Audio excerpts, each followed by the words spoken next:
Meat City, baby.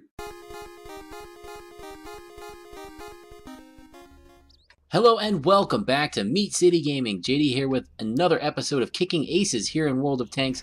And today you're seeing something on the channel that you haven't seen before and you probably won't see again.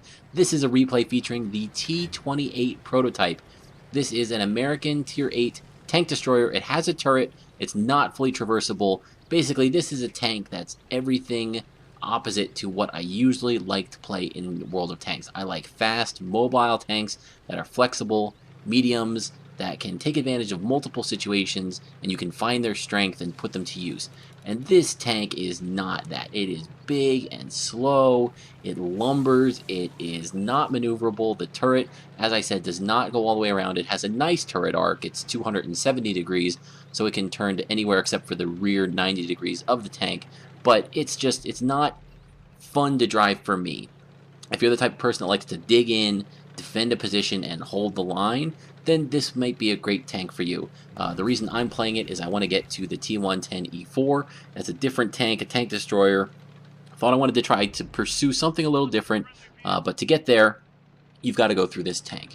And so it has its strengths, right? If you get put on a city map and you're top tier, you can kind of hold a corridor very effectively. The front armor on this thing is very good. But other than that, if somebody gets your side, if somebody knows your weak spots, if they've got a big gun, if they're higher tier than you, then there's not going to be a whole lot you can do. You're not going to win a whole lot of one-on-one matchups. But here we have an opportunity to kind of take a nice defensive position. So fair warning, there is going to be quite a bit of camping, but there'll be a lot of action throughout the replay. At this point in my career with this tank, I think I've played 10 or 15 games, and that's about it. So I am far from an expert on the tank. I don't have it even close to fully upgraded. I did get the first upgrade unlocked at this point. So I have the 105mm gun as opposed to the 120mm, which is the top gun on this tank, and it's very good from everything that I've seen in terms of the stats and gameplay featuring it. The 105 is okay. It fires a little bit faster, but it has less penetration, less damage, pretty good aim time, so it can aim accurately, but the accuracy itself isn't great. So long-range sniping, not this tank's strong point. You want to dig in, get a defensive position, and then use your turret and your decent armor when you can to kind of bully tanks that need to advance towards you. So that's what we're going to try to do here. In terms of my crew on this tank is really bad. They've got maybe one skill and equipment. I do have the gun rammer loaded to get the reload time down, but that's it. No other equipment on the tank. So we had our first successful shot there into an advancing medium tank on the enemy team, and then boom, just like that. One of the downsides to playing a tank like the T28 Prototype is already loves to shoot at you. You are a huge target, and you can't move very fast, and you have weak side armor. So I took a big hit there, half my hit points are gone, and we put one hit into the enemy. And the AMX-30 there on the enemy team, a French medium tank, tier 9, maybe thought they could take advantage and decided to advance on me, and my shot went in to the tank there. No surprise, that tank is very poorly armored, but we got lucky and set it on fire, so we got some extra damage and then a little bit of help from my allies to finish that tank off. And now I'm hugging this ridge, praying for the artillery not to splash down on me. I think if it wanted to, its arc is probably high enough that it could have hit me there, but I guess I got lucky. Maybe it was looking at another target, or something else happened that I was able to escape there without getting another shot from the artillery. Because if I took one more, I'd be in pretty big trouble. So we reverse up the slope, and you can see just how long that took, just how painful it is. On flat ground, this tank is slow. On an incline, it's unbearable. But we've got the Edelweiss, one of those new Tier 8 premium tanks from the Valkyria Chronicles. They are everywhere right now. I have never seen so many of a tank than the Nameless and the Edelweiss right now. And the basic tank purchases aren't even out yet. These are people who all bought packages of some kind, and they're everywhere. And they're really good. For me, I don't know, I think I'm done purchasing premium tanks. There's so many of them that we can earn that I think I'm going to give those a pass, but they look really, really good. It's tempting. So we were able to put in a couple of shots there, and we did get a nice little snapshot at the end as we were pulling down because we did get spotted, and we were able to take out that medium tank. And now I'm advancing back down the slope, and whoa, we get spotted, and there's another Edelweiss advancing. We're able to put one into the rear. He's trying to flank our heavy tank there, and there's a second one coming with him, and this should be a great shot. We're aiming, he makes a turn, we compensate. Oh, that was painful. The shot dipped far to the left, hit the track, the tank spun out, the driver, give big credit to him, immediately repaired. The tank hadn't even stopped spinning from the tracking shot before they had that track repaired, and they get into cover before I'm able to put in the finishing blow. A really costly mistake, and as you can see, we're behind here, but wait, the Edelweiss makes an advance. I think he saw our artillery back there. I'm not quite sure what he was trying to do because now our arty's already dead, but we were able to get a free shot in and remove that tank, and we have been behind here all game. And you can see now it's 6-9. We started to crawl it back a little bit. At one point we were down 5-1, but now it's getting a little bit closer. And here we go. Now it is game time. I am dug in. I've got the front plate angled a little bit to try and increase the effectiveness of this armor. I'm up against a T28 AP. That's the Tier 9 French auto-loading medium tank, and he's got friends with him. There's a Fatherland. I think it's an FCM 50-ton, the French heavy. That's dug in here as well. So we've got a lot of tanks, but this is where the T28 prototype is really strong. And there's the French heavy. We're able to put one in easily and shred his armor and also damage his ammo rack. I have loaded the premium ammo here. This is carry mode time, and I can't afford to miss. There is a Fatherland there, and I need every shot to go in because I can't take many hits in return. So even with the premium there, we bounce off the side of the Fatherland on a pretty flush shot it was. Just for your point of reference, the average penetration of the standard rounds is about 200, and you can bump that up to about 240 by loading the premium. So, like I said, this is the strength right now. I'm dug in here. I can hold these guys off, because if they advance across the face towards our flag, I'll be able to put shots in and keep myself into some cover here. So now I'm pinging the map furiously. It looks like our guys have won the north. There's just one tank left up there. I'm saying get in the cap circle.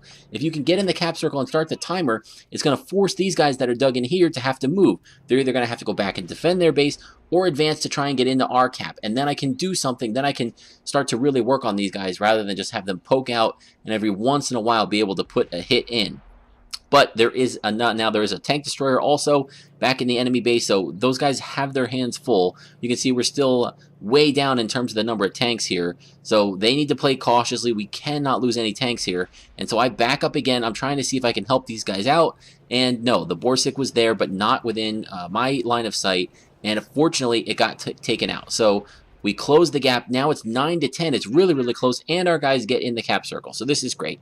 Now it's going to force some pressure onto these guys advancing here in front of me, and they're going to need to react. And then I'll be able to take advantage of that situation as long as I remain cautious, remain patient, and take advantage of the opportunity. So boom, there goes the Edelweiss, and they ran out of there so fast I didn't even get a shot in. But the FCM 50T, we do get a shot. I lead him nicely, and we're able to put a shot in, catches him on fire, our second fire of the match, and that removes that enemy tank and ties up the score 10-10, but it actually looks like we have one additional tank left, so there must have been a suicide on the other team. So one of the other advantages to the premium rounds here is now that we're in a long-range situation, there's no heavy tanks left. I could switch back to the standard ammo and have more than enough penetration to do the job against all these tanks. But the shell velocity on the premium rounds is way higher. We're almost at 1200 compared to the 950 for the armor penetration rounds. So the standard rounds, look at these long ranges. If these tanks were moving at all, having the extra velocity is really going to help get the shell where it needs to go accurately and quickly. And so we were able there to put one shot in and take out an enemy tank, and that kind of was a blind shot. The light tank there had disappeared just before I pulled the trigger, but man, I thought I had him centered in the targeting reticle. And unfortunately, it dipped a little bit low, and we weren't able to finish him off. But there he pops up again, the T37. So we're going to zoom in, take a shot right into the turret. There's one. And now we need a second shot. He's got about half his health left. Will one shot be enough?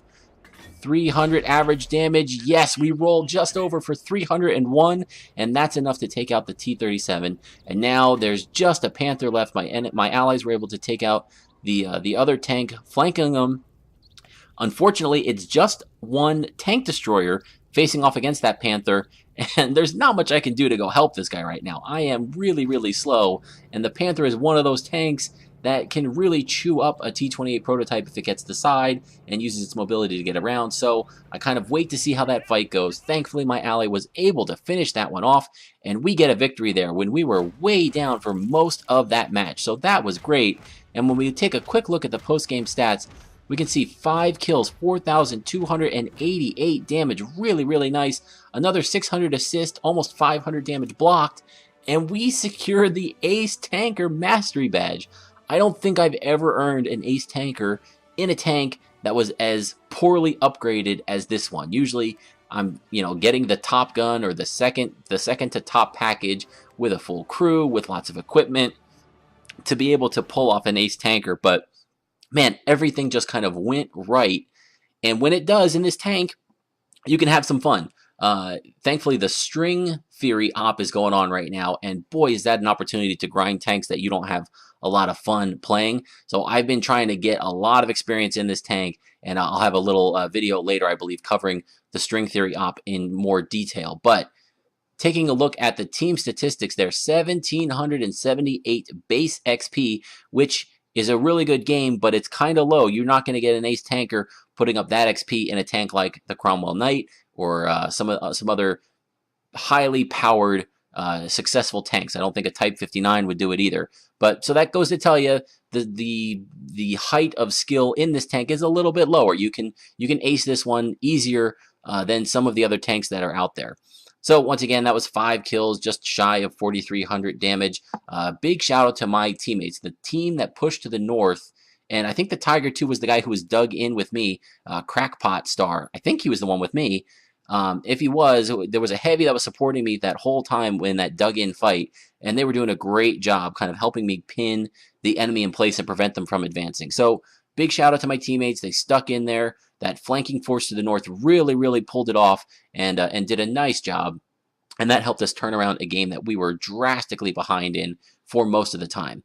So a quick look at the more detailed statistics. You can see we fired 18 shots and 17 of those hit. Most of our shots were a pretty close range. We did have some long range fire. The one that missed was that one that dipped at the T37, kind of a blind shot at the end. So the gun was good. 14 penetrations, a couple of bounces, one for sure off of the Fatherland, which is a really heavily armored tank, but it was a premium round that bounced. So, the penetration, again, we're not using the top gun. If I was using the top gun, the penetration would be much higher. So you don't usually bounce off a lot of targets with that gun. But with the lower tier gun, with the 105 millimeter, you can have some bounces if you're facing heavy targets and you don't hit the proper areas on them. So that was the T28 Prototype. If you have played this tank, let me know what you think. Hey, if you're a person that likes to play this style of tank, I would love to hear your thoughts on the grind. And if you have the T110E4 or if you're on the T30, let me know how the rest of the grind goes, because I'm not looking forward to it. I think the T30 will be hopefully a little better. I think it gets a little faster and it has a fully traversable turret and a really big gun when you get the top gun. But I have a long way to go on this grind, and I'm hoping the string theory op will short circuit some of it for me. But would really appreciate any feedback or tips from the viewers out there that have any experience with this tank line. So hopefully you guys enjoyed that. If you did, please feel free to leave a like. And as always, you can subscribe to Meat City Gaming for your future World of Tanks content on the console. Thank you for joining me, and I'll see you next time.